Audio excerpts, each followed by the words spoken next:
Good afternoon, everyone. Welcome to our EESI briefing this afternoon. My name is Carol Werner. I'm the Executive Director of the Environmental and Energy Study Institute.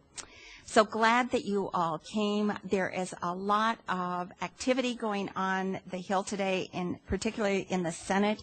I think probably everybody is aware that the Murkowski resolution is being debated and voted upon today. And this is part of the reason why we wanted to have a whole discussion today in terms of looking at public attitudes with regard to global warming, with regard to climate change and energy policy. Because as you have been following our briefings, you know that we have tried to look at a whole variety of technology, science, and policy issues that have been before the House and the Senate over the last year. And we have noticed so many times as we've been tracking what's been going on with regard to public opinion over the last number of years, that so many times there has been a lot of publicity focused on various polls that when you start to really dig down into them, that you find out that what is in the headlines or in a very cryptic summary is not necessarily exactly what happened. Or in some cases, you look at the question and you go, well, you know, I'm not sure that that was necessarily quite the right way because I would have had trouble answering that question myself. And so I think today is going to be a very interesting session. It's a real chance to hear from someone who has been doing a lot of work in this whole area in terms of really studying, analyzing other people's work, as well as being in the field and doing a lot of polling, looking at public attitudes directly.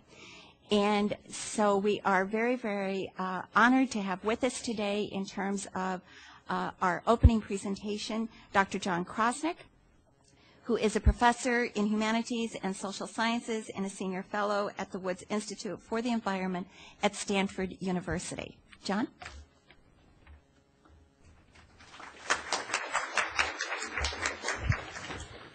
Well, thank you all for coming. It's really a delight and a pleasure to be back in this area and have the opportunity to share new work with you. And before we go any further, I do want to thank Carol very much and her amazing staff for working for months now to put this together in collaboration with folks from Stanford who have also made this possible.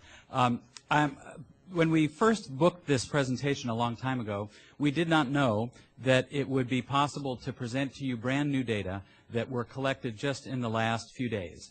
And for academics, we tend to study American public opinion on a relatively slow scale. Like, I'm perfectly happy to study data from the 1950s and publish about that because we learn about how people think and how they make decisions. But we've learned that in the news media and certainly in this city, the latest data are important.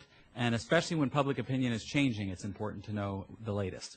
And so I want to thank in particular the Woods Institute and the National Science Foundation here in Washington for supporting and making possible this very new data collection. In fact, we're poised to do 2 new surveys in the near future to track how public opinion develops and to look at how different ways of measuring it influences the conclusions that we reach.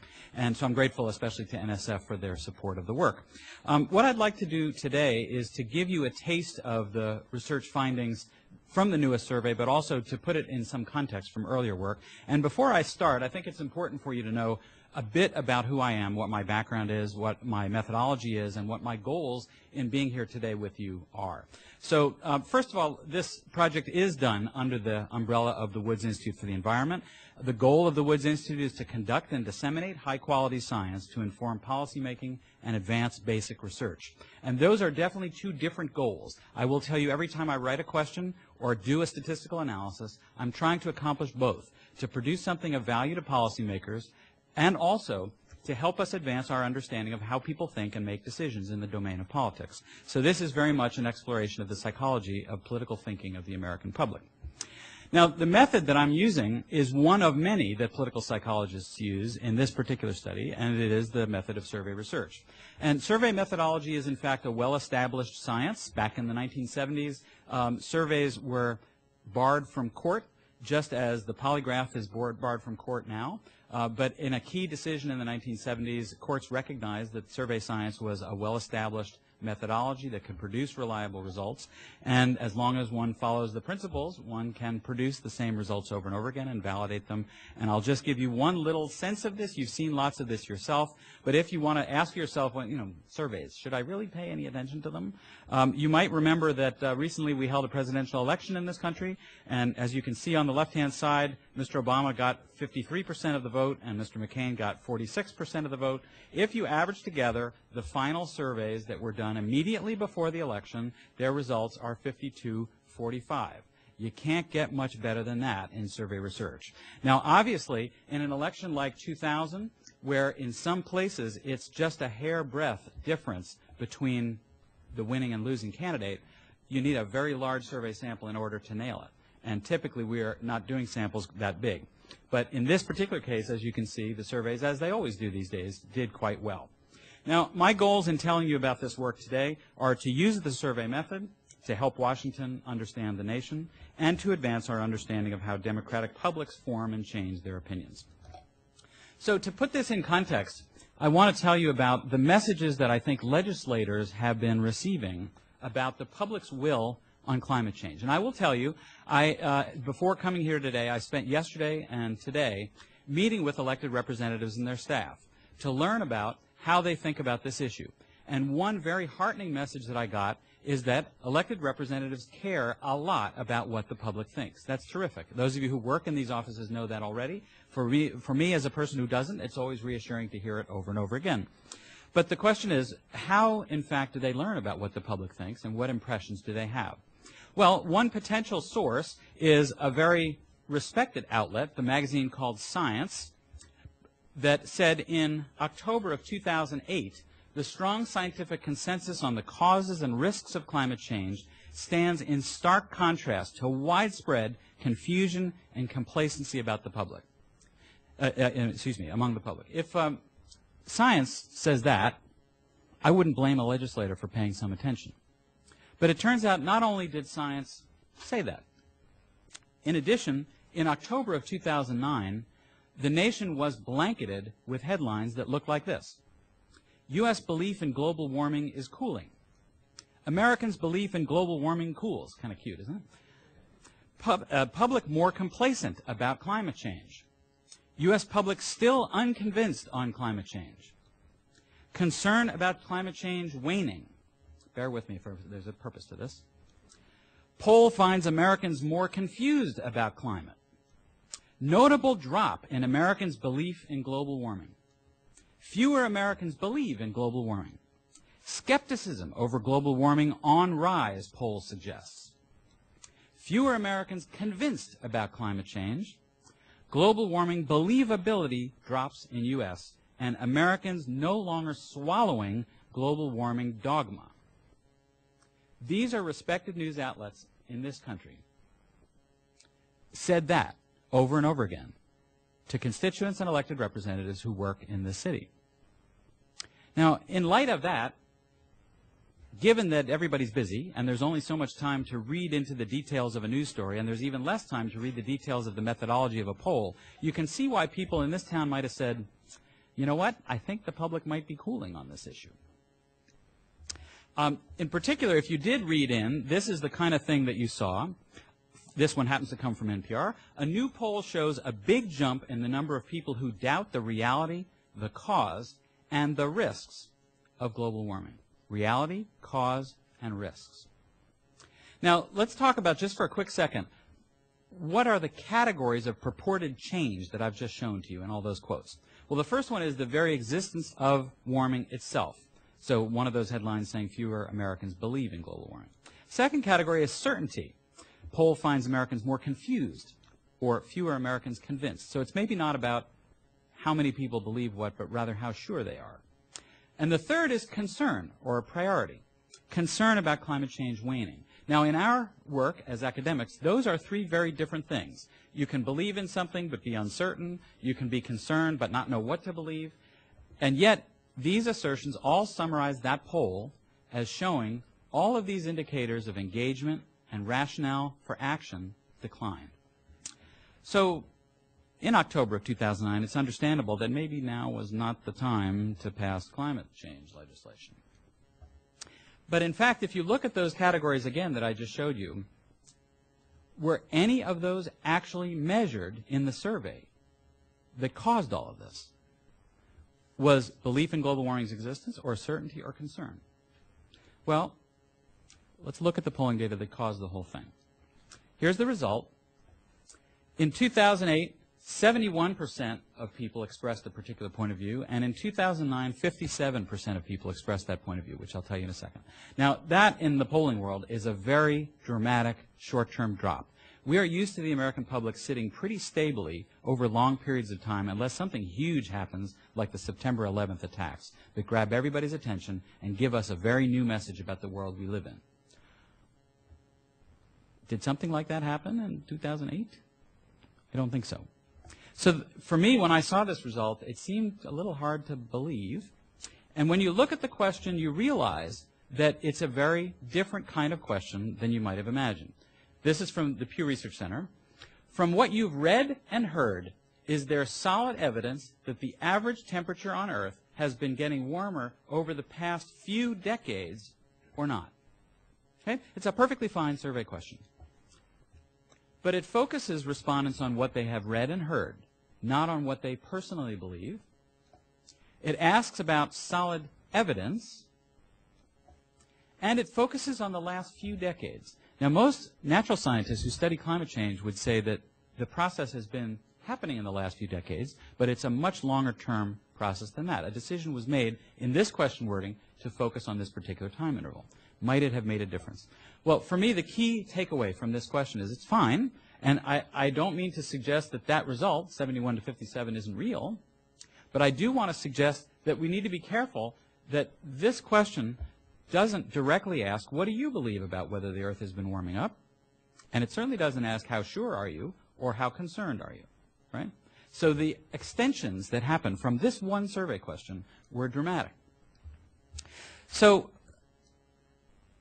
let's think for a second, what might have caused that decline in perceptions of the scientific evidence from 2008 to 2009? Well, an obvious, plausible explanation, and I will tell you, after this poll was announced, I was quoted in the Associated Press article talking about it, saying, gee, I find this a little hard to believe. And so I got a bunch of charming emails from people saying, what, are you kidding? This is not hard to believe. Finally, the skeptics are getting some traction with the American public.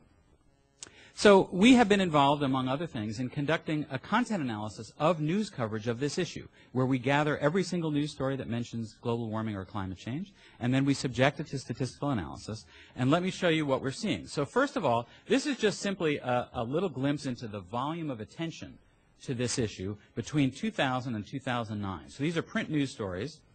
And as you can see, these, 5,000 a year is a pretty good number of stories back at the beginning. But the peak, absolutely, was in 2007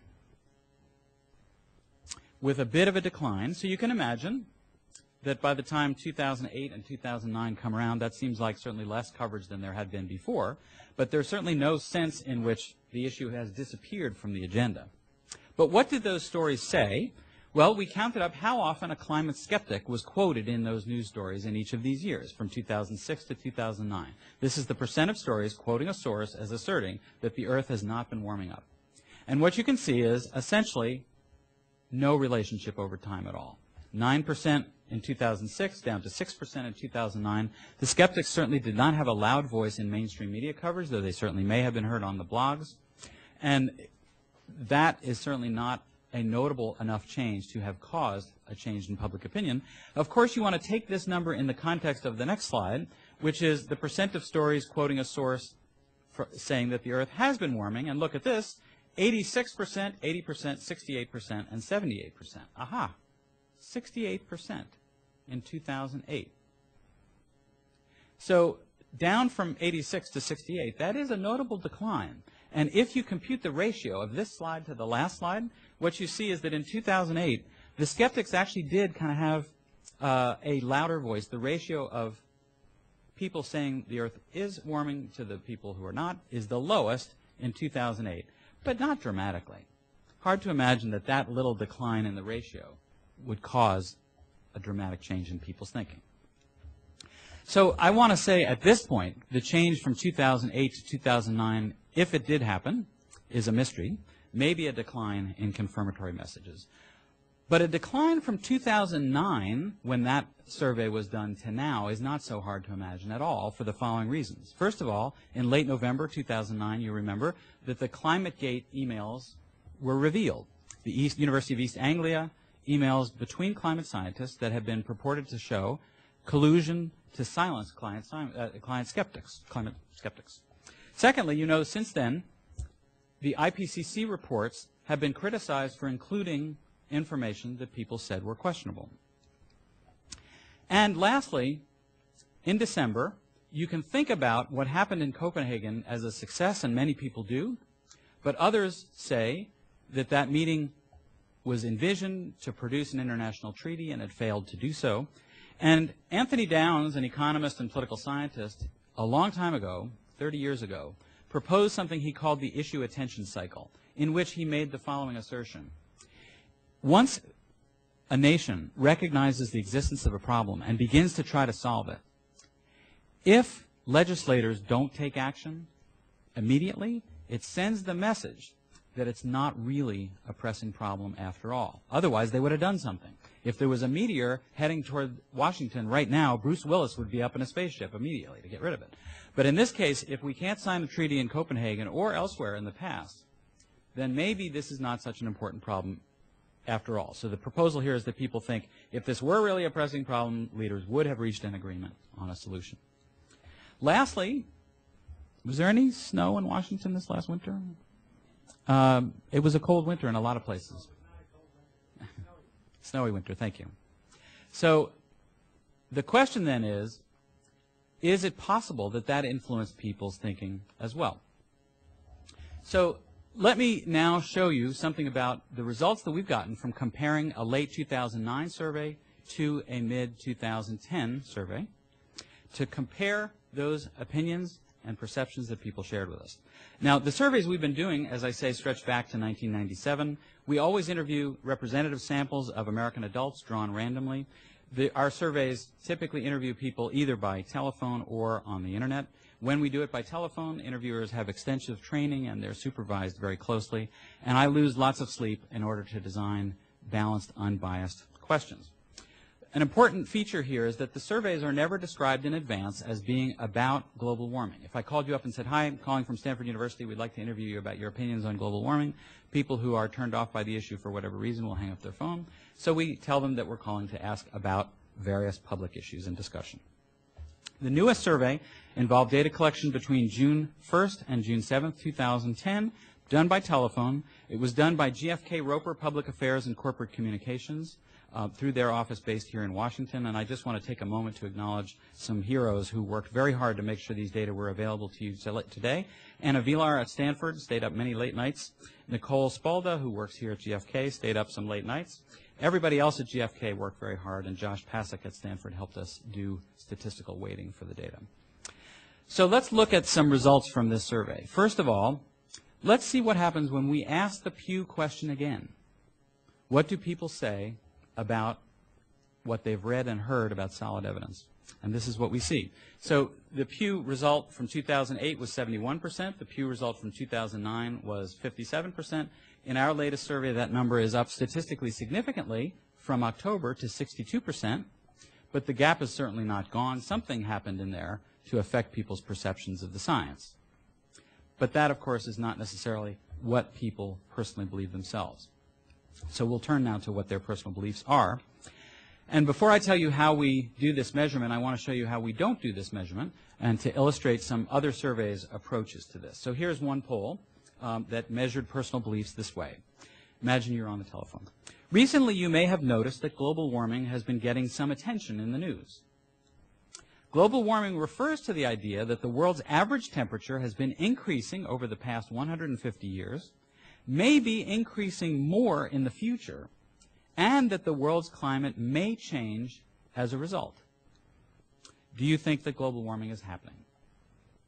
Okay, so that's a long question, and it's got some interesting features, right? So in this case, it says the world's average temperature has been increasing over the past 150 years, so it picks a bit of a longer time frame, may be increasing more in the future, so these verb tenses are a little funny, and that the world's climate may change as a result. So this is what we call a multi-barreled question with lots of moving parts at once, and then asking for a single answer in the present tense. So it's talking here about the past, the future, and then it asks, is global warming happening? Now, from our point of view, maybe knowledgeable about this issue, it's not completely preposterous. This is a package of beliefs that many natural scientists would endorse. But to ask Americans their opinions on this, it's very important to separate out the moving parts. Here's another example from a different survey. If you had to choose, do you believe climate change is really occurring? Is it definitely occurring, probably occurring, possibly occurring, probably not occurring, or definitely not occurring? In this case, the use of the phrase climate change, undefined, runs the potential risk that people might define that term differently and might misinterpret it to mean the weather changes from day to day. So our approach is to define it a little bit more. Here's another one. Do you believe the theory that increased carbon dioxide and other gases released into the atmosphere will, if unchecked, lead to global warming and an increase in average temperatures or not? So if global warming is not an increase in average temperatures, what is it? It's left a little bit unclear, right? So this is, of course, a question focused only on the future, that it will lead to in the future. Or another one, very simple. Do you believe global warming exists? Without a definition. Let me show you a couple of questions that are a little bit, I think, more informative, but here's a pretty burdensome one. Which of the following statements reflects your view of when the effects of global warming will begin to happen, right? So if you stop right there, it sounds like it's a question about the effects, right? But if you read the answer choices, they have already begun to happen. They will start happening within a few years. They will start happening within your lifetime. They will not happen within your lifetime, but they will affect future generations, or they will never happen. Now, again, bear in mind, this is being asked over the telephone, so it's a bit of a burden to hold all that in mind. But if somebody says they will never happen, you might be tempted to infer that they think warming is not happening. But, of course, all they're really saying is something about the effects of warming. Nonetheless, when you look at the results from Gallup, and in 2008 and 2009, 65% of people said they thought the effects had already begun or will begin in a few years. So just those top two answer choices alone is a notable majority that shrunk in a small way from 2008 to 2009.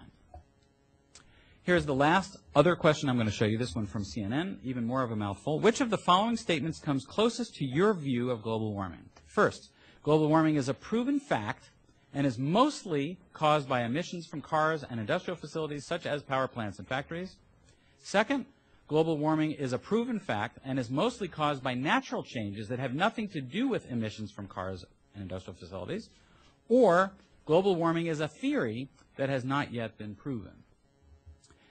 So one of the things that could be improved about this question is it doesn't offer the fourth option, which is global warming has been shown definitely not to be occurring. And it's important to offer all possible points of view. But if you look at the CNN result from 2008 to 2009, you see 76% of people said they thought it was a proven fact in 2008, and 68% said so in 2009. So the point of the Gallup and CNN results here is you see majorities of people, even with these somewhat burdensome and foggy questions. Here's our question. You may have heard about the idea that the world's temperature may have been going up slowly over the past 100 years. What is your personal opinion on this? Do you think this has probably been happening, or do you think it probably has not been happening? So we try to focus in particular on that 100-year period that our natural science advisors told us was the optimal one, and we talk about the world's temperature going up slowly over that time period, and we asked it in a balanced way. Between 1997 and 2008, these are the percentages of people who said they thought the world probably had been heating up. So I think I want to propose to you this is the most direct and well-defined question of the set I've shown you. And the number began in our first national survey at 79%, rose up to the 80s in 2007. By the way, these are three different surveys, April, June, and September, all in the same year. And look at how similar those results are, 84, 85, 84. If somebody tells you, you know, you do the same survey twice, you get completely different results. No, actually, you do the same survey 3 times, you get exactly the same result. And in 2008, we saw a 4 percentage point drop. What happened in 2009 and 2010? Well, I'm going to now just begin with 2006 and average 2007. And here's what we see. From 2008 to 2009, a 5 percentage point drop. And these numbers, 80, 75, 74, are essentially equivalent in statistical terms. So the key point here is, if somebody tells you America's cooling on climate change, well, yeah, I mean, it used to be 84, and now it's 74. But 74 is a gigantic number in America. It's very hard to find issues on which 74% of Americans agree about anything. Now, I'm going to put this in that overall context to show you all the years from 1997 to 2010. There was, in fact, a rise in 2006 and 2007, perhaps due to that big increase in media coverage that I told you about. But it's certainly not disappearing, that 3/4 or larger majority. Now let's turn to the next issue. What's causing it, right? Because some people might say, oh, yeah, the planet's heating up, but it's natural. It's nothing caused by humans. So our question here is, let me explain, skip this for a second. Do you think a rise in the world's temperature is being caused mostly by things people do, mostly by natural causes, or about equally by things people do and by natural causes? Now, it's very important to offer all three of these opportunities, right? Because if you just ask the first two, you're forcing people to make a choice that they might not naturally make. They might like to select this third option. The parenthesis here was included for people who said they thought climate change probably was not happening. We still wanted to know, ask them, if it was happening, what do you think the cause would be? And so the question was changed to use that verb would. And this is what our results look like between 2006 and 2010. Over that time period, essentially a consistent sizable majority, 80% saying human activity was responsible, and today it's at 75%. So if you want to talk about declines happening between 2009 and 2010, this is an instance in which the number went up slightly. I wouldn't make much of it myself, but it is an instance in which it went up. Okay, how about the overall evaluation? This is what psychologists call attitude. This is our question. Scientists use the term global warming to refer to the idea that the world's average temperature may be about 5 degrees Fahrenheit higher in 75 years than it is now. Overall, would you say that global warming would be good, bad, or neither good nor bad? Now, the way that question is phrased, it encompasses all kinds of elements, right? It's not only a question about is it good for lizards or is it good for humans? Is it good for the economy? Is it good for ingenuity to inspire people to find new ways to make energy? Any basis on which people want to make a judgment is open there. And so one argument people might make is that a crisis like this causes a country or a world to wake up and innovate in important ways, and I see that as a good thing in the end because I'm optimistic I think we'll handle it. In this case, what you can see is that 60% of people said they thought global warming would be bad in 1997, and that number is essentially the same today. So again, over a very long time period, there have been little ups and downs, but nothing dramatic in terms of that. In our new survey, we asked a question for the first time about people witnessing the effects of global warming personally. Only for people who said they thought global warming probably was happening, we said, do you think you have seen any effects of global warming happening already, either in person or through television, radio, newspapers, or magazines, or do you think you haven't seen any effects of global warming in any of these ways? And what we found is that 82% of this group said they thought they had, and we have asked them about what effects they think they've seen, and we're in the process of analyzing those data now. When you multiply this 82% by the 74% who think it's happening, this tells you that 61% of the nation believe that they have seen effects of global warming already. Now let's turn to a favorite topic for Washington. Should the federal government do anything about this? Well, we asked a series of questions that allow us to measure whether people think the federal government should do more, less, or what it's doing now to deal with this problem.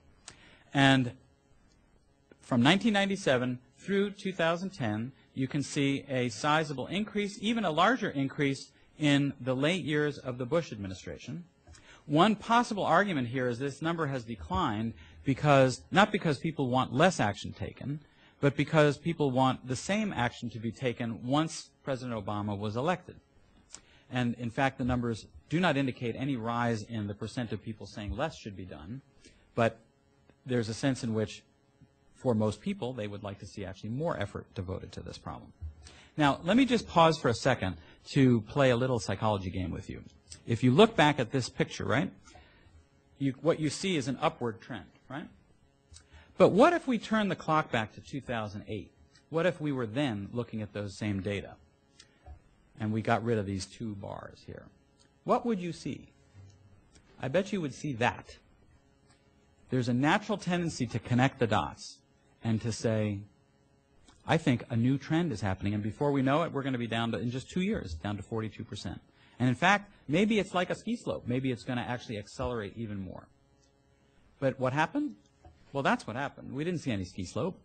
The numbers came into a flat line.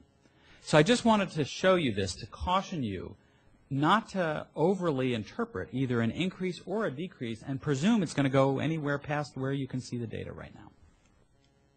Okay, so what I've told you is that a majority of Americans want government to do more on this issue. What do they want government to do? Well, we asked a series of specific questions. First, having to do with limiting air pollution by businesses. Here's the wording. Some people believe that the United States government should limit the amount of air pollution that U.S. businesses can produce. Other people believe that the government should not limit air pollution by U.S. businesses. What about you? Do you think the government should or should not limit air pollution by U.S. businesses? Think about that for a second. How many people will endorse that? 86% of Americans. That's a lot of Democrats, Independents, and Republicans. You can't get a percentage that high without a lot of agreement. When we asked in this new survey, not about, as you can see here, air pollution, but rather greenhouse gas emissions in particular, the same exact question, but here asking about limiting the amount of greenhouse gases thought to cause global warming, we find 76% of people say they think government should do that.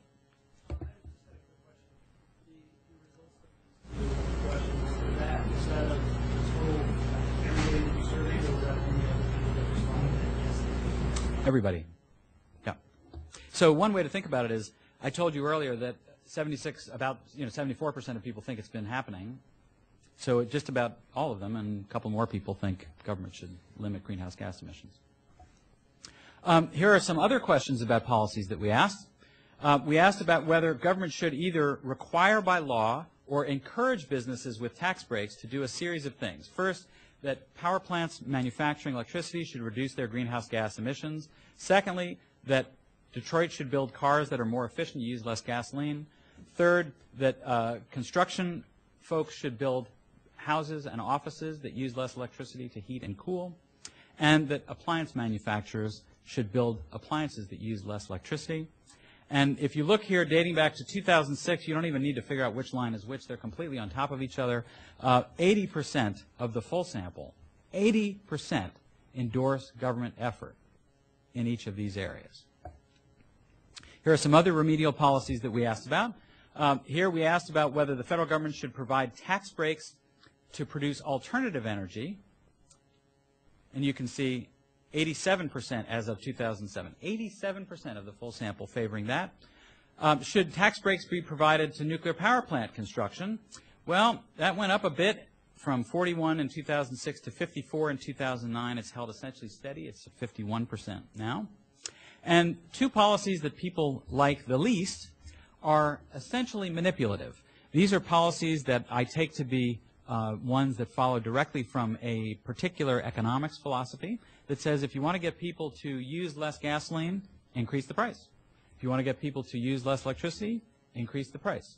And so the way we described this in this survey was to say, would you favor or oppose government slapping a tax on gasoline just to get you to drive less? No comment about what would happen with the revenue that was generated. And as you can see, only 28% of people, which is actually maybe a surprisingly large number, said they like that idea. Increasing the price of electricity to manipulate people into using less of it, only 22% of people favor that. So those particular policies did not appeal to people, but, and in some sense, if you think about it, the only thing that's guaranteed there is that people pay more for gasoline and electricity, right? There's no guarantee that anybody's going to use any less. And if you look at what happened when gasoline prices went up dramatically in America, we didn't see dramatic declines in consumption. So there's every reason to imagine the only benefit the country will get out of this is just spending more in their bills for gasoline and electricity. What about green power sources? Well, we asked a question in particular about whether the federal government should give tax breaks to utilities to produce more electricity from wind, water, and solar power. 87% favored that. And when we asked, should power companies be required by the federal government to make at least 20% of their electricity from wind, water, and solar power, 69% said the government should impose that mandate. What about cap and trade? Well, unlike some other surveys you may have seen, I get a little uncomfortable when I think about just simply asking people if they've heard about cap and trade and what they think of it. I think it's complicated enough that it's important to explain it. So we did. Here's our explanation. We said there's a proposed system called cap and trade. The government would issue permits limiting the amount of greenhouse gases companies can put out. Companies that did not use all their permits could sell them to other companies. Companies that need more permits can buy them, or these companies can pay money to reduce the amount of greenhouse gases that other people or organizations put out. This will cause companies to figure out the cheapest way to reduce greenhouse gas emissions. Would you favor or oppose this system? 65% in favor. Now, in some other research, we explored what's the reluctance of the other 35%. And one of the principal themes that we heard from people was, this doesn't sound like it's going to work. Has anybody ever done this before? So half of the respondents in this survey were asked this question. Half of the respondents were asked this question plus 2 more sentences.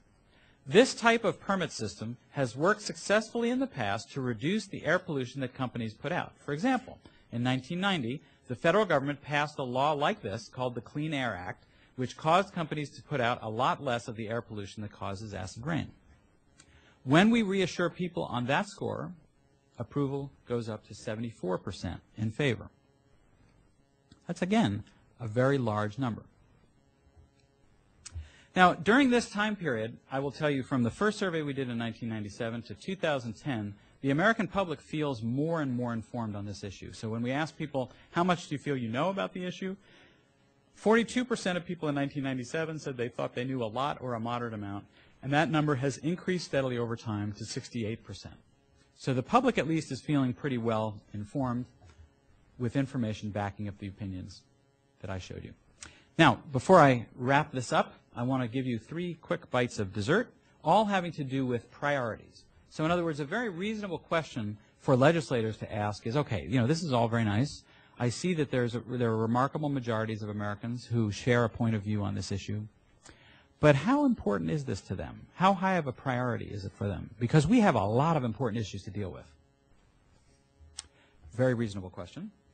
And let's begin with a look at this from the lens of a question that George Gallup himself invented in the 1930s that asked people, what do you think is the most, let's see, I'll show it to you right here. What is the most important problem facing this country today? Okay? So it's a very nice, simple, pithy question that gets asked in lots of national surveys and is used as an important barometer of the public's priorities. And when that question is asked these days and in our surveys, the economy, not surprisingly, is most popular. Lots of other topics get little mention. And in our particular survey, 1% of people mentioned global warming. It was in last place, ahead of the other category, which had 6. So this is the kind of message that says, no, there are a lot more problems that Americans would like this government to be working on before they work on that. But let's look closely at that question wording again. There are a couple of key aspects of it. First, what is the most important problem facing this country today? Okay? Now, it's natural to say, yeah, the economy is obviously the #1 problem facing this country today. But are Americans really only interested in their government focusing on problems that are uniquely American and problems that are uniquely facing us today with no look to the future at all? Well, maybe not. Maybe people think in bigger terms. So we tested out a different version of this question where we said, what will be the most important problem facing the world in the future if nothing is done to stop it? Very simple. So half the respondents get the traditional question. I just showed you the results. The other half get this question. What happens? Global warming and the environment are now in first place by a large margin. Now, you say, wait a second. All you've shown me is that when you ask this question, that's the most common answer that people give. But you haven't shown me anything to indicate that people actually want government to work on future problems that affect everybody else. Isn't it possible that Americans just say, solve my problems today, right now, and we'll deal with the future when the future comes? And certainly we have enough to deal with in this country. We don't need to deal with other countries. So we asked a very relevant question. How much effort do you think the federal government in Washington should put into dealing with the serious problems the world will face in the future if nothing is done to stop them? Okay?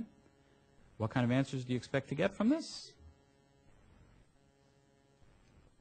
When you combine a great deal and a lot together, those top two categories on this 5-point scale, 76% of Americans say they want that substantial amount of effort. So the key point here is that with this new indication, there's a very different message conveyed about the priorities that Americans attach to this particular issue. Next bite of dessert, does language matter? You no doubt know that there are experts on both sides of the aisle, Frank Luntz particularly on the Republican side and George Lakoff, well known on the Democratic side, for advising that the words politicians choose to describe and frame issues can have tremendous impact on how Americans think about those issues. And I want to just show you a little excerpt from a strategy memo that was distributed pretty widely. Mr. Luntz said, it's time for us to start talking about climate change instead of global warming. Climate change is less frightening than global warming. While global warming has catastrophic connotations attached to it, climate change suggests a more controllable and less emotional challenge. So by shifting to climate change, the proposal here is this will reduce the apparent priority that people attach to the issue. So in our experiment, in a national survey, we asked half of the sample, selected randomly, if nothing is done to reduce global warming in the future, how serious of a problem do you think it will be? The other half were asked the same question, simply replacing global warming with climate change. And when we first analyzed the data, the result that we saw is the following. So think for a second, just bet in your own mind. Are you going to bet people think global warming is more serious than climate change? Climate change is more serious than global warming? Well, the answer is no difference. So 29% here, 27% here, rating each of these two problems as extremely serious. And this is just one way to analyze the data. No matter how you analyze it, there is no difference in the average ratings of the issue. But it turns out, when we submitted this work for publication and reviewers comment on it, they said, hey, try this other analysis that we hadn't done, and it turned out to be very useful. Because when you look underneath the surface, look what we found. We found that when you asked people about global warming, there was a notable partisan split between Democrats and Republicans.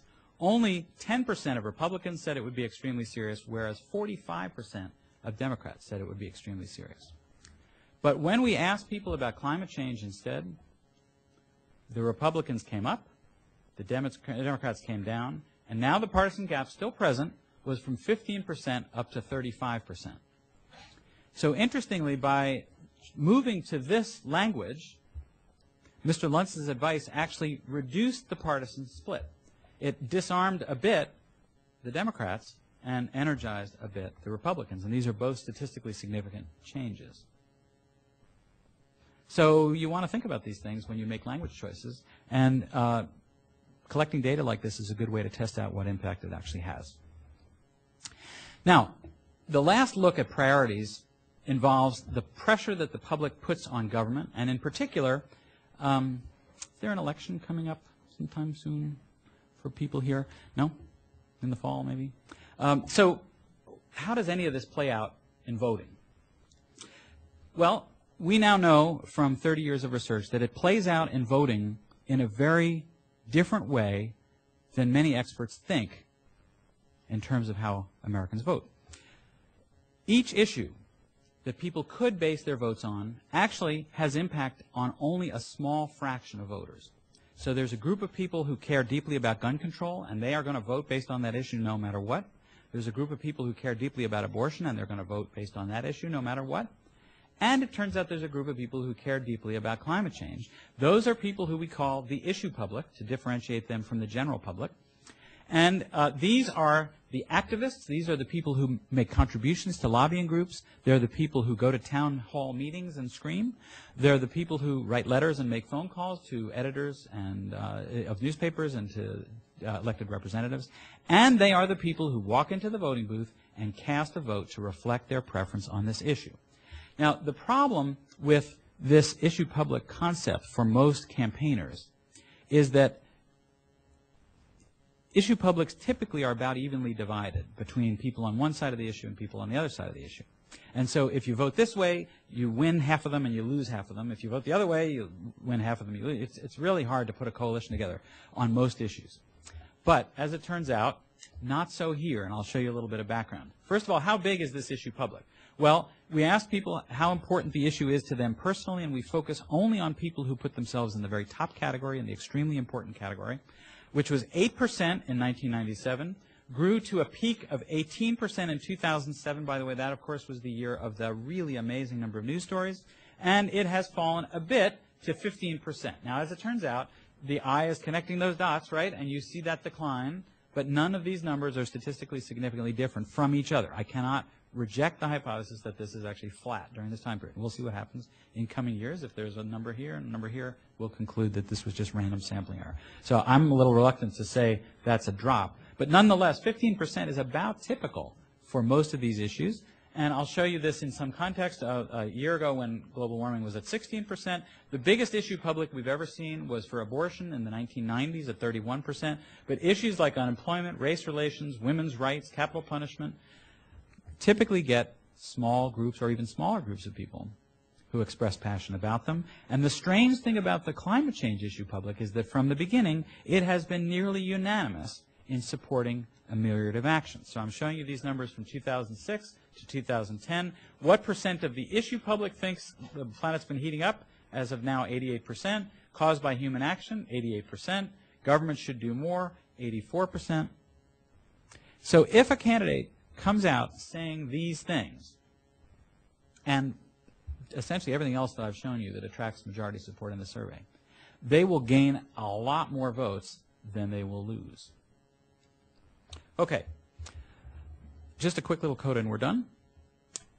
What I've shown you is that there has not been a dramatic decline in support for policy or in belief in the existence of climate change. In fact, there's been no decline in support for policy at all. But there are people who have said there has been, and they've said so based on claims that the East Anglia emails and the IPCC reports and maybe the failure of Copenhagen contributed to a sense in which maybe people don't trust climate scientists anymore. And I can show you results here. First of all, we've asked people how much do you trust the things that scientists say who study the environment. And between 2006 and 2010, the folks who say they trust them completely, a lot, or a moderate amount has held very steady at about 70%. There is no sense in which that number is lower now than before those revelations occurred. And when you analyze the data a little bit differently, completely or a lot only, there's again just a flat line. And the same thing happens if you analyze each category separately. There is no sense in which Americans have lost confidence in climate scientists any more than they had lack of confidence before. Did the ClimateGate or IPCC errors cause problems? Well, in this survey, we asked people a series of questions. First of all, hey, do you remember in the last 6 months hearing anything about emails sent between scientists who study the climate? And a majority of people said no. About 30% of people said, yeah, I think I heard something about emails. And when we said, well, what do you remember hearing? A good chunk of them said, I don't know. I mean, I've heard about some emails. I don't know what they were. And then we asked people, did those emails suggest to you that climate scientists should be trusted, should not be trusted, or did it say nothing to you about whether they should be trusted? And as it turns out, only about 10% of the country said that they thought these emails indicated to them these climate scientists should not be trusted. And these are mostly people who didn't trust them in the first place. Similarly, when we asked about purported errors in the IPCC reports, when you multiply it all out, about 10% of people said they knew about it and that it led them to question the reliability of those scientists. So it's not so surprising. Okay, take-homes. First, before number one here, survey science is not such a terrible thing. It's actually a method to produce numbers that if you repeat the study over time, you can see very similar results that I would hope you would view as some evidence of reliability. And this method has led us to see, for a period of over 10 years, huge majorities, really remarkable majorities in this country on this issue, sharing a perspective, and evidence that there are lots of votes to be gained and almost no votes to be lost if representatives from either party endorse the points of view that the majorities of Americans endorsed here. Lastly, I hope that our little walkthrough survey questions leads you to a perspective that says maybe best not to just read the headlines in the future, and maybe best not even to read the news stories. If you want to make something of the polls, click on that little PDF link and read about the details. And you can do that for our poll as well. There is a website at the Woods Institute website devoted to the surveys that the Institute has supported for our research team. And there is a report up there showing all these questions and all these numbers if you'd like to scrutinize them slowly. I'm going to close with a little humor. One last headline I'll show you, this one that hit me most powerfully, from my beloved San Francisco Chronicle. The headline said, "Survey finds more doubt global warming." And the story begins, "A small but growing number of people doubt that global warming is real, according to a new poll." How long ago was this, do you think? It was today, describing my survey. Thank you very much.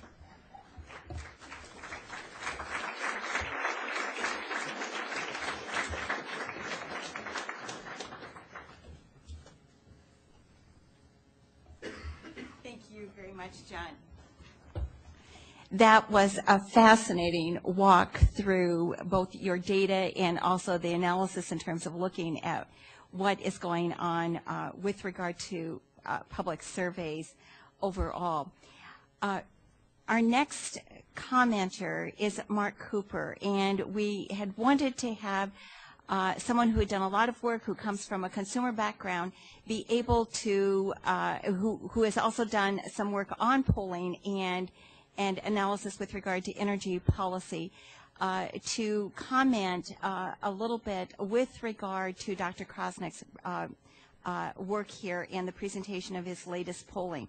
And so at this time, I would like to introduce Mark Cooper, who is a senior fellow with the Institute for Energy and Environment at the University of Vermont Law School. Mark? And then we'll open it up for discussion with the audience. Well, since I've just seen the results, I'm going to pick up on one of the headlines from the press release that I got yesterday. And I am going to, John challenged one urban legend about the decline of interest support for climate change. I'm going to challenge another urban legend, which really struck me in his press release, and it was very stark in the presentation. And that's this urban legend that the public wants to lower energy consumption, but they don't want you to raise their prices. And as a result of this, we get the argument from it drives the economists batty, right? It drives the environmentalists batty. We get the argument that the public is just inconsistent and they don't understand the implications of what they want, and it's a complex. We have all this demeaning of the public when they express this set of beliefs that is contradictory to the economic theory. And of course, in an age when we hear that Washington has lost touch with the people, this is a case where the people, it is argued, have lost touch with reality. As you can tell from my headline, I take the opposite view. The people have it right. That set of beliefs is actually consistent not with economic theory, but with economic reality. And so I'm going to wander through a series of slides, and we've been doing public opinion polling on gasoline specifically, and I'm glad I didn't put all my questions up there because I think there would be some criticism of some questions. We use global warming, but actually we do try hard on these questions. We asked people how concerned are you about, and gasoline prices, Mideast oil dependence, and global warming. We use global warming. And we've been doing that for 5 years. And what we find is a fairly high level of, a very high level of concern about prices, a high level of concern about Mideast dependence. And you notice we don't say Mideast imports, because the United States doesn't import a lot of oil from the Mideast, but we are dependent upon Mideast oil because it structures the market. I mean, we do try and be careful about this. And then we use global warming, and you see less concern, but again, almost across the board, at least the majority of concern over these 5 years. The interesting thing is that over this period, the price of gasoline has gone from $1.60 to $4, back down to $1.50, and now it's around $2.80, right? So the price is up and down, but the concern has been fairly consistent. So the American public has not been fickle in its expression of concern. Again, consistent with what John said on this specific issue. Okay, so they're concerned. What do they want to do about it?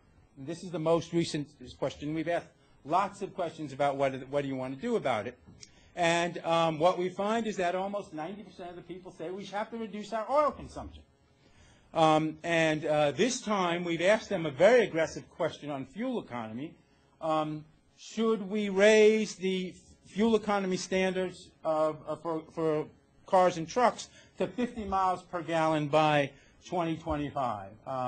The Obama administration has just recently announced 35 miles per gallon by 2016. We're at 27 today, so 50 by 2025 is a pretty aggressive goal. We've asked this question in different ways over the last few years, and what you get is almost two-thirds of the people supporting this goal. Again, high-level support, and interestingly, low-income people are more likely to support it than upper-income people. And we find this difference consistently. We've also asked people about other policies, and what's quite clear here is, and it's consistent with what John found, people want information about miles per gallon. They want it on their stickers. They want it on their dashboards. There's always been very high support for fuel economy standards. This is a general number. This is a general question, so we didn't give people the 50 miles per gallon. This is a general question, and we get almost 80% support for increasing fuel economy standards. When you ask people about gasoline taxes, and the way we phrase the question is, should the government establish a gasoline tax to set a floor of $4 a gallon? And this was when the gasoline prices were high. And we tell them it will be recycled, so of course we want it to be neutral. You get almost half will support that. That's a larger number than John found, but this is very specific and very, we've worded it differently. Looking at various incentives for carpooling, or looking at fee-based, that is charging people higher fees for low economy, fuel economy cars and lower fees for high economy cars. California has a proposal like this. And you do see this really big difference between information and standards and the incentives and taxes. So the question is this an irrational response by the public? And my answer is going to be no. And the way I like to get at that answer is the following question, or the following approach. It costs 10 cents a kilowatt hour to consume a kilowatt hour of electricity in America today. The National Research Council tells me I could save it for 3 cents. It costs, the other one I use is gasoline. The price of gasoline is projected to be about $3 a gallon over the life of the current cars coming off the assembly lines. The EPA and the National Highway Transportation Safety Administration suggest we could save that gasoline for about $1 a gallon. So in America today, people are spending 3 times as much money to consume energy as they could spend to save it. In a capitalist economy, when something is important, cheap, and plentiful, you would expect them to buy more of it. Why aren't these people buying more energy efficiency? And this has been true for 30 years. And what makes you think adding a couple cents a kilowatt hour to electricity or $1 a gallon to gasoline is going to make a big difference? People are already leaving more money than that on the table. And the answer is energy markets are imperfect. They don't work very well for a variety of reasons. Price is an inferior policy instrument in energy markets. And I have a 100-page paper, which we filed at NHTSA, if you want to see it, explaining 30 years of research into why energy markets are imperfect and failing. It is one of the most obvious, blatant cases where markets don't work very well. And here I've distilled out some of the reasons why price is a poor policy instrument. So the public kind of knows that when you raise the price, you inflict a lot of pain on them, but they're not in control. Sometimes they don't buy the appliances, sometimes they cannot cut back. For a variety of reasons, the market doesn't work very well. And so their reaction is actually the correct reaction given the energy markets in which they live. Here I put up my analysis of market failure for efficiency in building markets. I have another one in the gasoline market, so I cover both. But the simple fact of the matter is that the people are right and the economists are wrong. And that is, in a certain sense, consistent with the previous findings. And then, of course, I'm a standards guy. And the people have overwhelming support for standards. It turns out standards are a neat way to address all those market imperfections. And so I prefer standards. I'm not against taxes, but the front line of defense ought to be standards, my opinion. And I think the public opinion polls are consistent with that. Now, I do a couple things, and I don't want to take too long, but one thing I like to do is I like to compare electricity consumption per capita per dollar of output. And when we do gasoline, we've got this problem of we have a low-density continental economy, so you can argue that there's big differences between America and Europe, for instance, because they're a very dense place. But when you do electricity, it's not a density-related thing. Since we consume it in our homes, and how tightly packed they are matters a little bit less, a lot less. And what we observe, of course, is that the United States, per dollar of output per capita, consumes 50% more than what I call continental Western Europe. That is France, Germany, Belgium, not using Eastern Europe, etc. So it would appear that people can have a decent standard of living with a much higher level of efficiency. And the American public actually believes that. I want to add two more things, because they're really good points from John's slides. We actually did a split half set of questions away. It's a neat trick that most survey researchers never do. You never see the Gallup or Harris splitting the sample and asking the questions.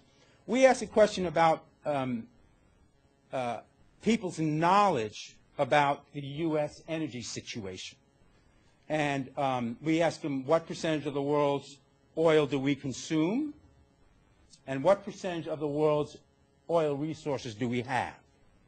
And of course, the right answers are we consume about 25%, and we have about 2% of the reserves.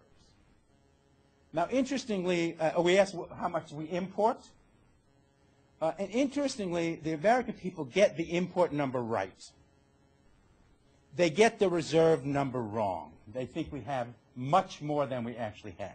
And over the last 5 years, they've gotten worse. And they've been hounded by drill, baby, drill. They thought that drill, baby, drill was we would solve our problem, and they were told it. And so they doubled their estimate of how much reserves we have. The interesting thing is so we split the half. We asked the people how much, and then we asked them what they should do, what we should do.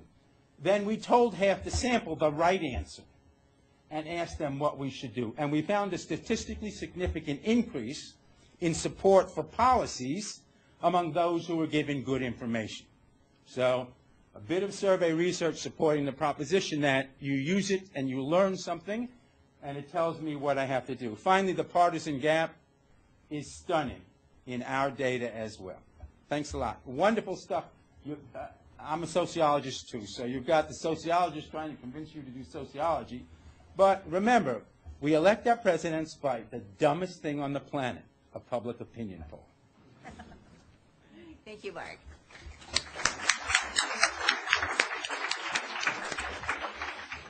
Okay, we're now going to open it up for your questions, and if you could just identify yourself when you ask your question, and probably there will be a lot of them, so please try to keep them brief. Okay, here in the back. Hi, I'm Alex. I work with the Department of Interior, and I have a couple of questions for the first presenter, Dr. Chosnick. How large was your sample size, and when did you ask your question about priorities? Yeah, the sample in each of these surveys was about 1,000 respondents. And if you know how sampling theory works, 1,000 is pretty big and sufficient to get a lot of precision. You can spend a lot more money and get 2,000 or 3,000, and the results will look almost exactly the same as what you see here. And you asked, when did we ask the question about priorities? We asked it during the fall of 2009. Ah, thank you. Yep, thank you. Oh. Yep, you're using that as a technical term from psychology, I'm assuming. Yeah, it was the very first question of the survey. Yep. Okay. Two quick questions. First, for both of you. Will your And could you identify yourself? I'm Kevin First from the Global Park Group, advertising PR here in town. Will your top lines or your crosstabs and everything be publicly available? They're online now, as I said, at the Woods Institute website. No, we haven't done crosstabs. Okay. But in time, perhaps? Sure, you can see them. Yeah, we don't spend a lot of time doing that, but yeah. There's a document that describes this stuff on our website. The top line is, most of the graphs are there. If you want the underlying numbers, you can contact me for the actual numbers, but all the data is there in graphic form. Related to domestic energy consumption. Is there a feasibility, you think, that the lower population density equates to higher residential areas, larger home sizes, and less So say more about your idea there. less people, bigger area, bigger houses, more energy use? Makes sense. Well, that goes to my use of the GDP per capita per person. The size of the house is really a variable that reflects a preference.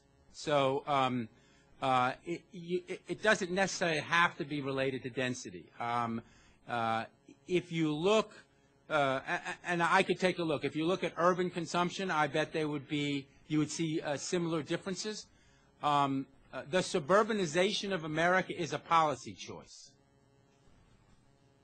Let me say that again. The suburbanization of America, suburbanization, I can't say it again, right, of America is a policy choice. The residential building codes and community codes are a policy choice. As I like to say, it's illegal, essentially, to walk to the grocery store in half of America, right? Because we zone commercial out of our neighborhoods, and we don't build sidewalks in those neighborhoods, and people just don't like walking down the side of a road. In rural America, where there are no people, it's fine. In suburbanized America, you worry about it. So at that level, I think the outcome reflects policy choices as opposed to the dictates of density. I think the vehicle fleet and the low density of our population is a more important variable when you look at gasoline consumption, and that's why I make that distinction. Okay, here. Hi, Brady Phillips with NOAA, and I was just wondering in terms of some of your data in terms of what influences people from one year to another. Have you ever looked at in terms of, does it change from, say, marketing or campaigns of doubt versus, the headlines in newspapers? So in terms of what exactly moves a person in their beliefs from point A to B, or numbers going up and down? Yeah, thank you. So the question is, what is it that causes changes of opinion in this domain? And we actually have done a bit of work in this area. So my first answer to you is, well, actually, first off, there isn't much change of opinion in this area over this time period, but there certainly is some. And we did do some research looking at the impact of news coverage of climate skeptics in balanced news stories. So you know that news media professionals have often been accused of having a liberal bias, and I think that creates a sensitivity in that community that leads them to always want to have multiple competing points of view on every issue. So you're from NOAA, you know, if some new piece of research comes out of NOAA saying, yep, more evidence that the climate is warming up, reporters have often felt pressure to cover contradictory opinions so that they can't be accused of bias. Now, I showed you in those slides that in recent years, the percent of news stories that have those skeptics in them is very small. It's less than 10%. Nonetheless, those skeptics are present in some of this coverage. And the question is, does it make any difference? Does it impact on people at all? So we did a very simple experiment where we had participants in an internet survey watch a video on their computers of a news story. Half of the participants saw a mainstream scientist talking about scientific findings. The other half saw that same mainstream scientist talking about scientific findings, followed by an economist expressing deep skepticism about the whole thing. And we could then ask both of those groups a series of questions after the video exposure and say, what impact did having the skeptic added to the video have on the answers that people provided? And the answer was substantial impact.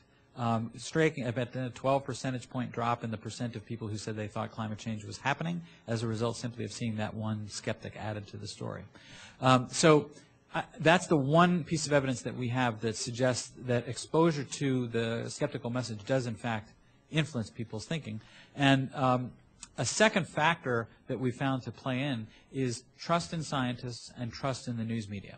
So for people who do trust scientists and the media, when they receive a news story from the media about a scientist, that has impact. For people who are skeptical either about scientists or about the news media, and by the way, news media skepticism is at a recent high at the moment, those stories have less impact than they might otherwise. I offered the hypothesis that if I were to count the stories as John did on drilling over the time period between when we asked the question first and when we asked it most recently, you would see the number of stories, and I think that is what has resulted in the dramatic increase in the erroneous understanding of the American public, among the American public, of what our share of oil reserves is. So I think that I could do the same thing. I wish we had asked this question more frequently, especially in the middle of the period, but we only did it and so there's no doubt that what gets covered, and obviously, needless to say, we are designing our next survey question in light of the oil in the Gulf to understand how that's going to impact here. But of course, we've already had 90% support for reduction in consumption, so you can't go up much from there. But clearly, I believe the press coverage and the social marketing of this as opposed to the pure PR part of it, or the news coverage, is an important instrument. And why splitting halves as we do is really a good way to learn how to inform the public, not necessarily influence or sway the public. Okay. Mark, as David Moulton of the Women's Society, could you just expand a little bit on the slide you have up there? Because you had initially started out noting your disagreement with the theory of price and your favoring codes. But most people look at a slide like that and say, well, yeah, it shows that we can have a good standard of living using a lot less energy. So then the question arises, well, how did Europe get there? And most people think that it's price.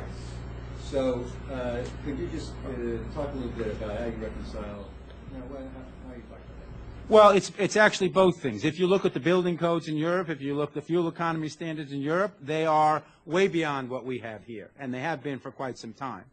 If you look at the state of California, and I realize people don't like to look at the state of California, but if you look at the state of California, they have achieved a much lower level of electricity consumption. It turns out Vermont has accomplished exactly the same thing as California, but nobody has seen that graph for California. And if you analyze California, it's 50-50. The analysis in California says it's half price and half standards and appliances. We've done statistical analysis over the period from 1990 to 2007 when we have the data. And if you do a multiple regression technique, you control for all the other stuff, it turns out that standards are the equal of price. And I I said I was not saying you couldn't do price, but if you are trying to move the American people and get policies that will end our oil addiction, to use a famous phrase, and you want to keep their attention, the survey evidence which says that standards are as effective as price, and people will support the standards and not the price increases, maybe that's where you should start. And that's my point of sort of laying this out this way, because there's a way to go here for a significant period of time before you hammer people with price. Price will work. I like to talk about price as the secondary or complementary policy. Here in Washington, they've always got it flipped around. They say, let's raise prices first, and then we'll think about the other things to do. I think we ought to do it the other way. And I think it's true in Europe. You have both price and standards. Mm-hmm.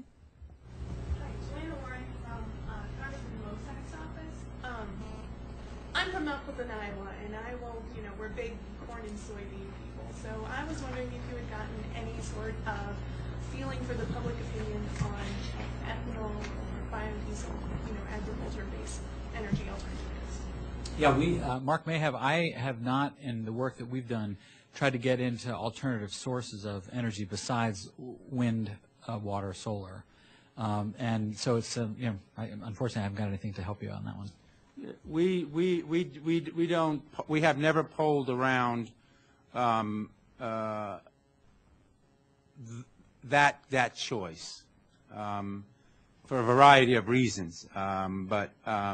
So I just have, and I haven't seen any public opinion polling around that. I bet if you put the newspaper stories up there, you would see roughly the same thing, that there was a long period of time where there were lots of stories and lots of support. Then there were doubts came out, and if you did that analysis, I think you would see this, similar to what John found with climate change. Okay, here. My name is Christopher Krause from the National Geographic Foundation. John, that slide you had on that basically illustrated how trust in, I think it was in scientists who study environmental issues, hadn't really waned.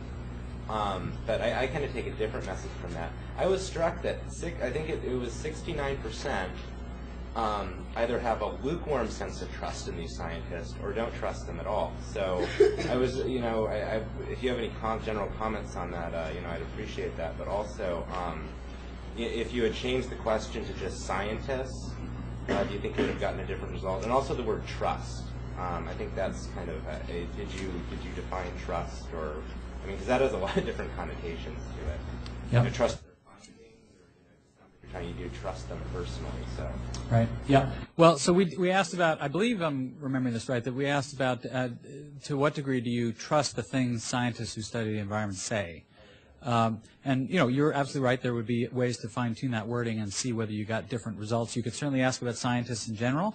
You could ask about scientists who study the environment. You could ask about scientists who study the climate and move in a variety of different directions. Some people have observed the last 10 years or so in Washington as being a time period of a lot of assault on science. And at least it doesn't, according to our data, when we started measuring trust in scientists a long time ago, it doesn't look like there was any decline. But I do agree with you. Speaking as a scientist, it hurt my feelings when I saw these results the first time, because I was very struck that, to me, I thought when this issue was raised originally, what's not to trust about science? But it turns out, I guess maybe I've now come to recognize that the folks who say, no, I don't trust anything they say, that seems extreme. The people who say, I trust everything they say, maybe you got to wonder about those folks. And so a moderate amount or more of trust seems like maybe that's the right place to be, given that science is an evolving enterprise. And there are some, I don't know how many of you heard this, but a few weeks ago there was a headline blared very loudly around the country that people who brush their teeth more than once a day have fewer heart attacks than people who brush their teeth once a day. And that may well be true, and it could be a really major insight, but it's the first study of its sort, apparently. And you'd want to kind of wait, because there are plenty of stories about coffee and pancreatic cancer that then turned out not to be right. And so I think it does kind of make sense to be skeptical about science during the process. But the thing I love about being a scientist is that the enterprise is cumulative, and that if any finding is important, People will attempt to replicate it, and if once we find out whether it replicates, then we know whether to believe it or not. You've seen a lot of evidence here of replication, and the scientific literature is filled with a lot of it as well. So for me personally, I guess I'm maybe not as discouraged by that result as you are, although I'm more discouraged than I would like to be. Well, the other point would be that generally, and I haven't looked lately, but these days Americans don't trust anybody. And so I would be interesting to see, and in the past I've seen them, the trust in institutions is way down. And I suspect science hasn't fared any worse than any other institution in terms of a general downward trend. Okay, go ahead. James Henley, I'm with the Carbon Tax Center. I was interested in the way you pulled the question about cap and trade.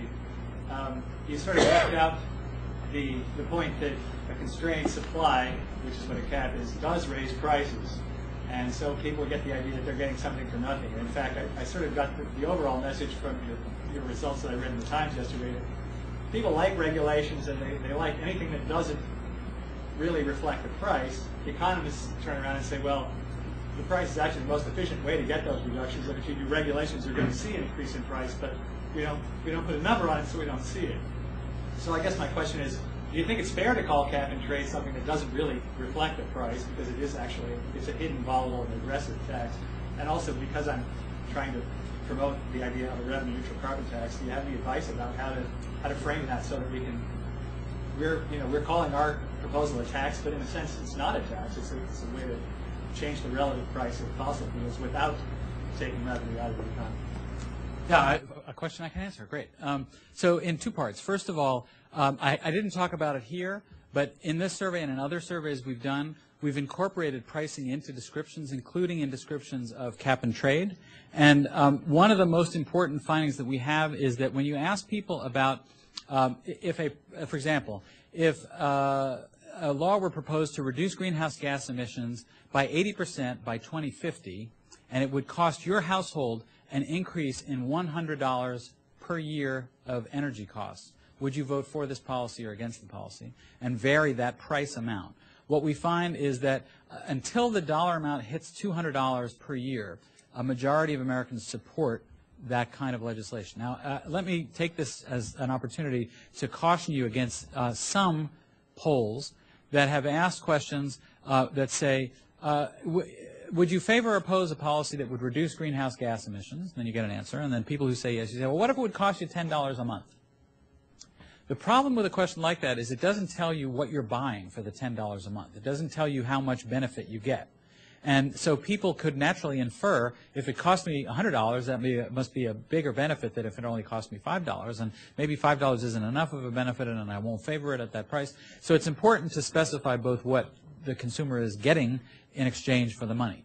So, and we definitely see a variation in price. In particular, if you're interested in this, take a look at an article that was published in New Scientist magazine a few years ago, where we did experiments using a variant of the methodology called contingent valuation, where we described various policy approaches to greenhouse gas reduction and proposed specific prices to people. And we found that as the price went up, fewer and fewer people were willing to vote for it. So it's an example of people behaving in surveys just as they do in marketplaces. That's reassuring about the survey result.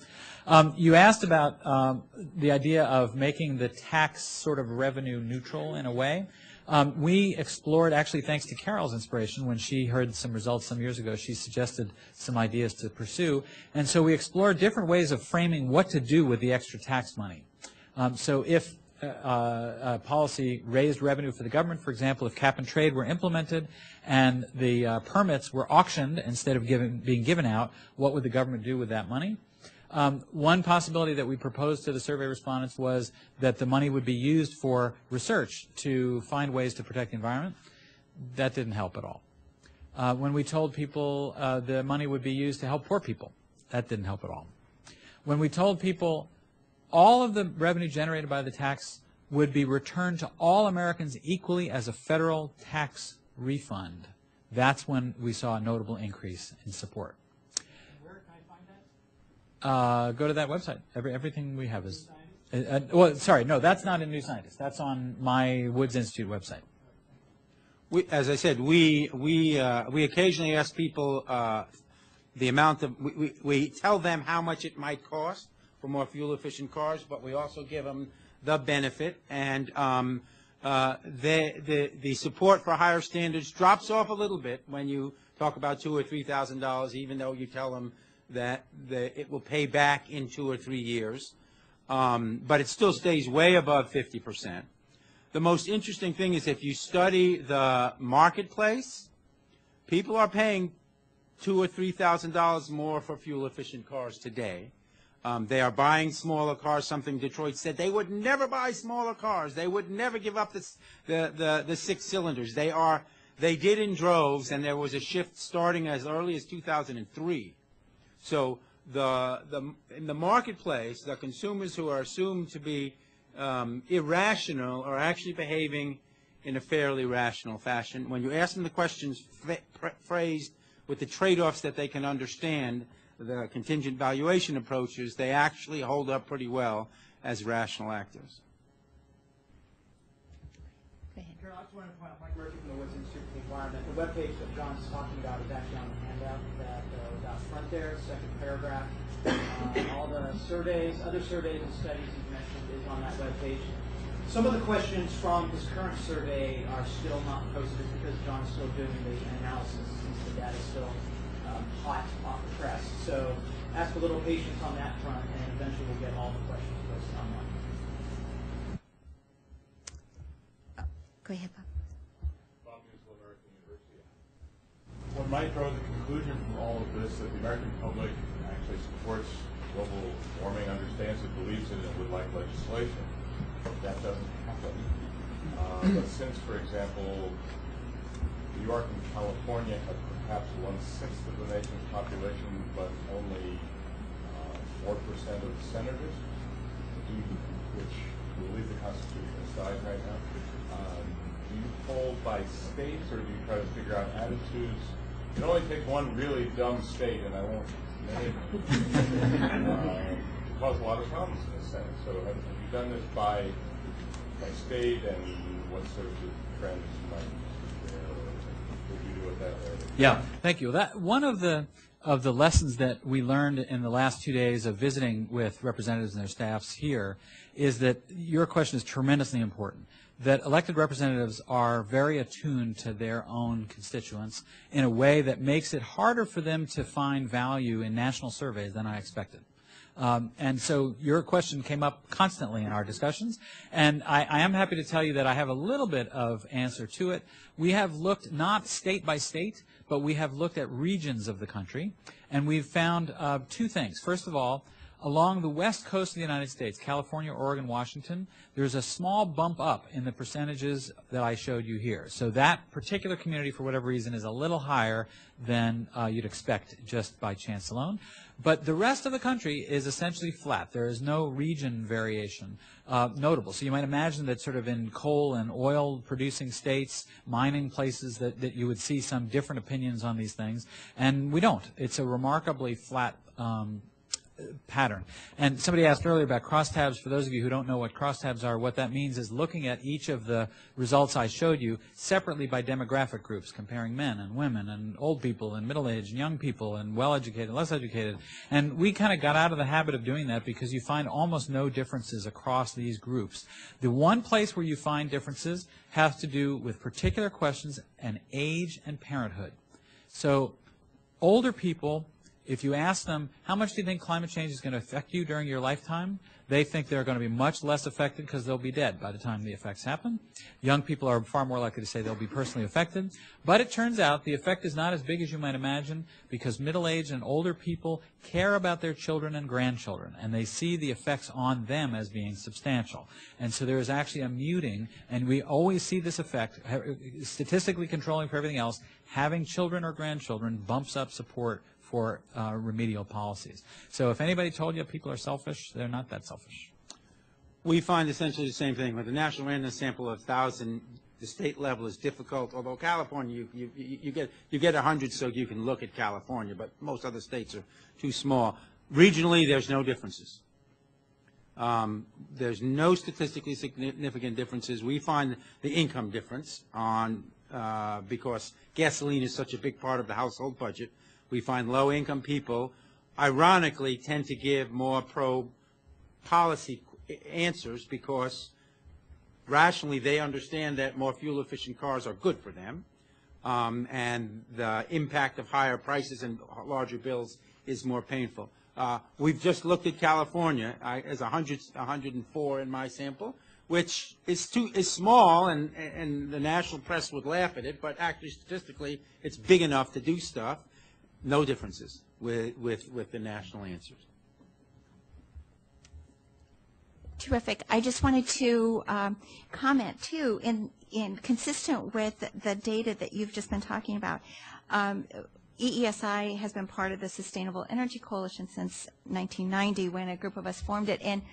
And during the 90s, we did polling every year on a number of these questions, particularly with regard to policies and in terms of ameliorating energy security, and climate issues. And the numbers were all in the high 80s, much as what you were showing here, which is really incredible in terms of that whole long period of consistency.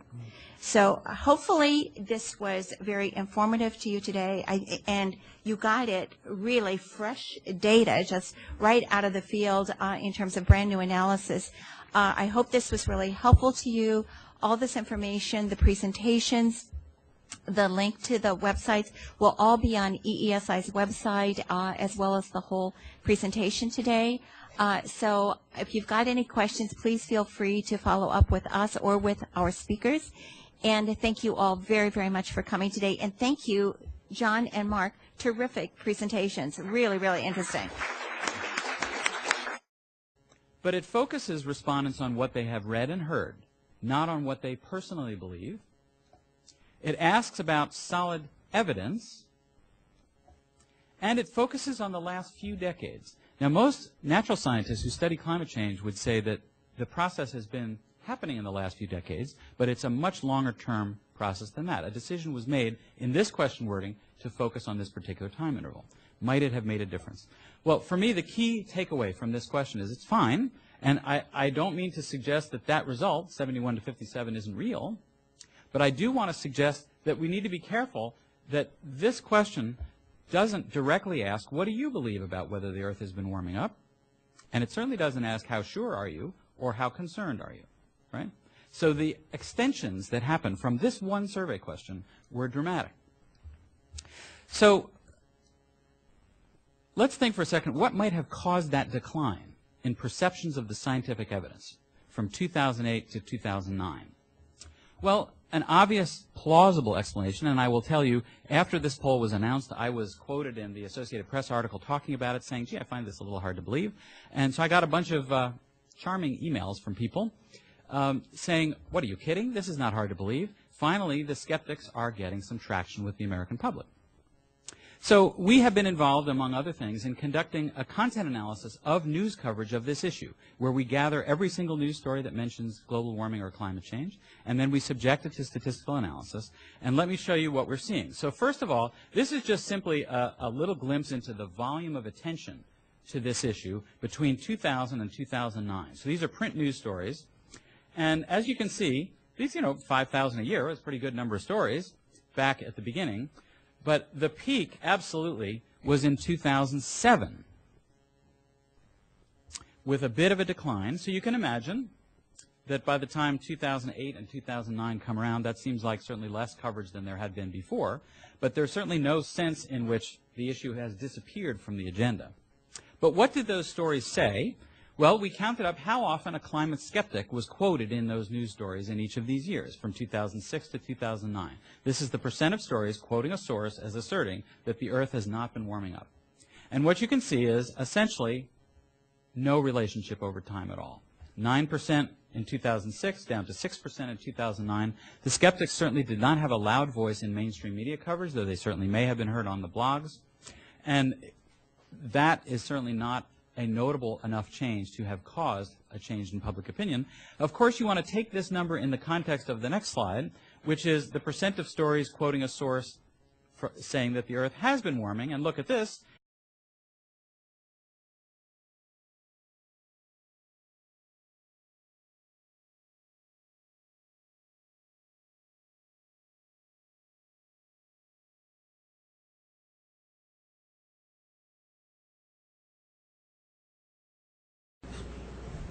Good afternoon, everyone. Welcome to our EESI briefing this afternoon. My name is Carol Werner. I'm the Executive Director of the Environmental and Energy Study Institute. So glad that you all came. There is a lot of activity going on the Hill today, particularly in the Senate. I think probably everybody is aware that the Murkowski resolution is being debated and voted upon today. And this is part of the reason why we wanted to have a whole discussion today in terms of looking at public attitudes with regard to global warming, with regard to climate change and energy policy. Because as you have been following our briefings, you know that we have tried to look at a whole variety of technology, science, and policy issues that have been before the House and the Senate over the last year. And we have noticed so many times as we've been tracking what's been going on with regard to public opinion over the last number of years, that so many times there has been a lot of publicity focused on various polls that when you start to really dig down into them, that you find out that what is in the headlines or in a very cryptic summary is not necessarily exactly what happened. Or in some cases, you look at the question and you go, well, you know, I'm not sure that that was necessarily quite the right way because I would have had trouble answering that question myself. And so I think today is going to be a very interesting session. It's a real chance to hear from someone who has been doing a lot of work in this whole area in terms of really studying, analyzing other people's work, as well as being in the field and doing a lot of polling, looking at public attitudes directly. And so we are very, very honored to have with us today in terms of our opening presentation, Dr. John Krosnick, who is a professor in humanities and social sciences and a senior fellow at the Woods Institute for the Environment at Stanford University. John?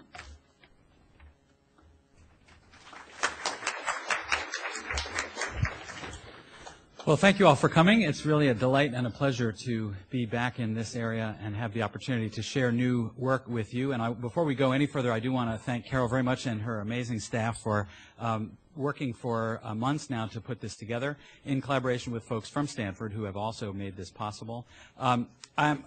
When we first booked this presentation a long time ago, we did not know that it would be possible to present to you brand new data that were collected just in the last few days.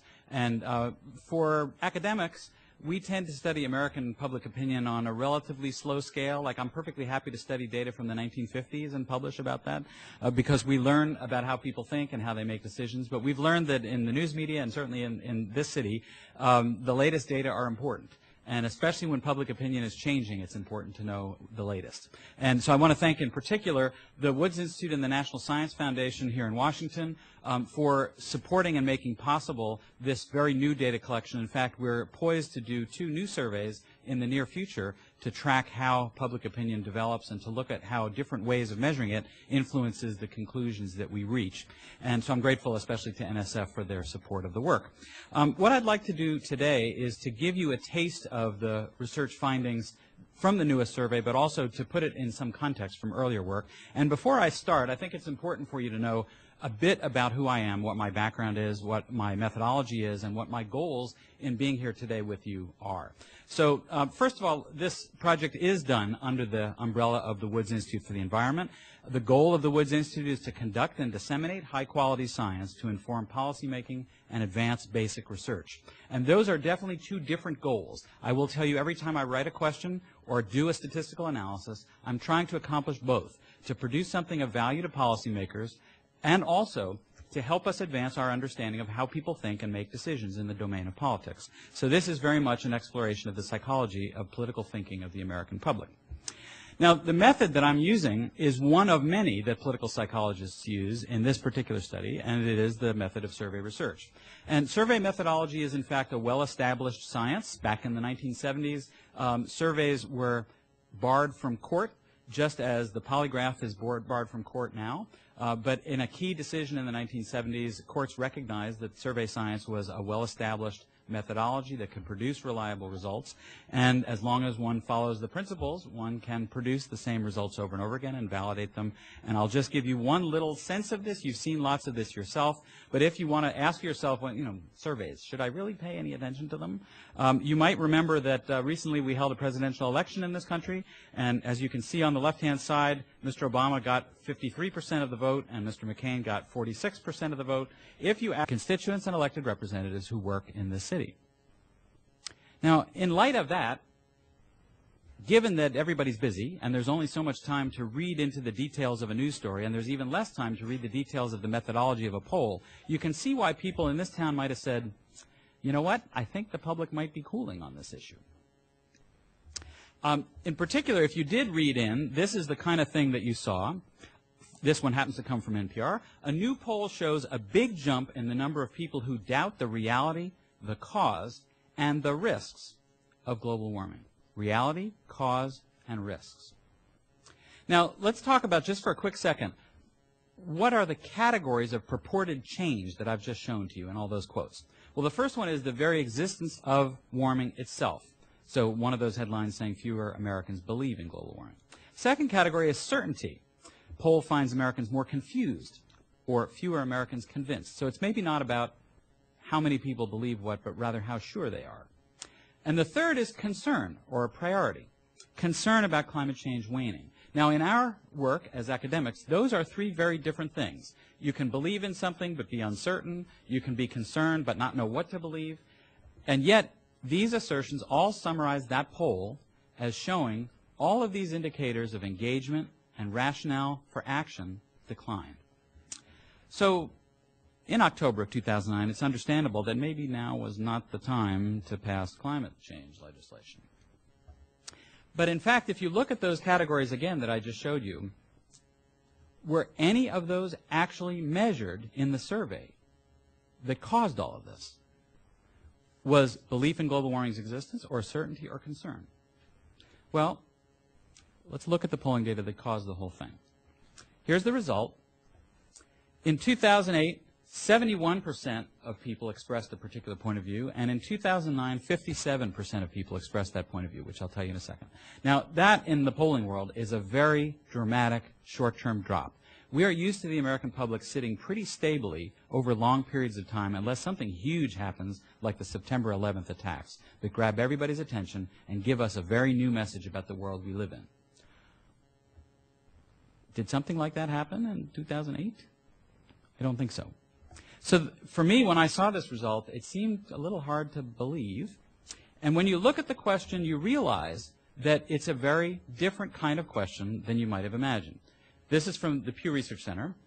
From what you've read and heard, is there solid evidence that the average temperature on Earth has been getting warmer over the past few decades or not?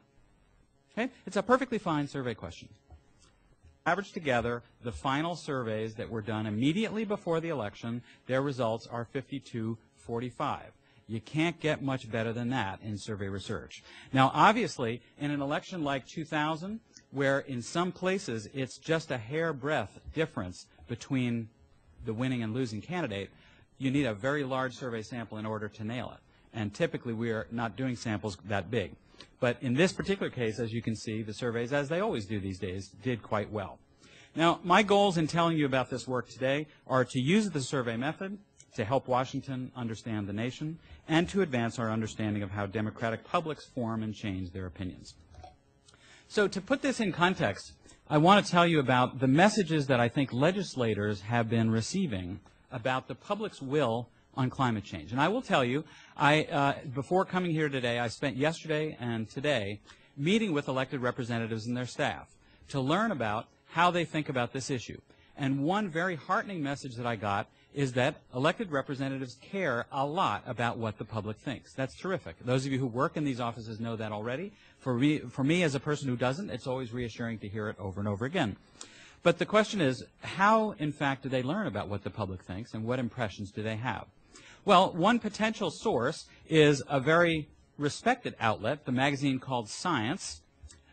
that said in October of 2008, the strong scientific consensus on the causes and risks of climate change stands in stark contrast to widespread confusion and complacency about the public. Among the public. If science says that, I wouldn't blame a legislator for paying some attention. But it turns out not only did science say that. In addition, in October of 2009, the nation was blanketed with headlines that looked like this. U.S. belief in global warming is cooling. Americans' belief in global warming cools. Kind of cute, isn't it? Public more complacent about climate change. U.S. public still unconvinced on climate change. Concern about climate change waning. Bear with me, there's a purpose to this. Poll finds Americans more confused about climate. Notable drop in Americans' belief in global warming. Fewer Americans believe in global warming. Skepticism over global warming on rise, poll suggests. Fewer Americans convinced about climate change. Global warming believability drops in U.S., and Americans no longer swallowing global warming dogma. These are respected news outlets in this country. Said that over and over again.